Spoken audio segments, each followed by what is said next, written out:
एम्हर से दो चार गो बाबा कतेक मेहनत केला के बाद जे अतरी किरनी से जोर लगा के अपन जाय कहलखिन एम्हर एम्हर तक क्यों नहीं है सामा हेराइए गेल गे बहिनी अच्छा काबा लइए गेल एना नहीं हेबाक चाही आए अपन सबके भगवती मैया के छै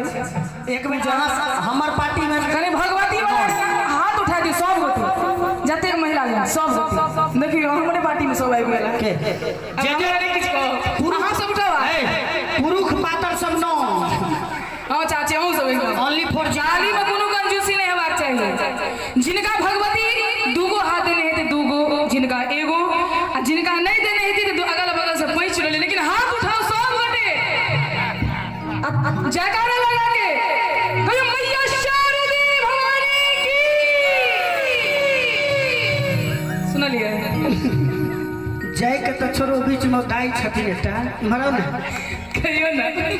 और बेचारी दाई के दांतो नहीं छिन तैयो बेचारी कतेक मेहनत से जी हिला के अकेली है बेचारी नहीं कोनो बात आखिर वो ओतबो तक अकेली एम्हर देखियो चांदनी चाची चांदनी जी एम्हर देखियो भाई हमर पार्टी सब तैयार हो जाओ तो बोले सोने मैया की खाली हले करे छै हल्लो वह नहीं कर जरा भगवान मुख देने रहे छे छोड़ वो सब बाद में कर ले बातचीत पहले पहले कर स्केल लिया भैया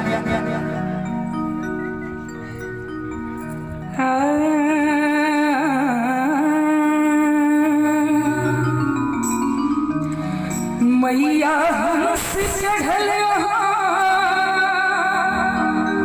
अभियो हमरो गाम में अपन मिथिला धाम में ना लेकिन आई के थाई काम अछि तो कहबै कि मैया हंस चढ़ल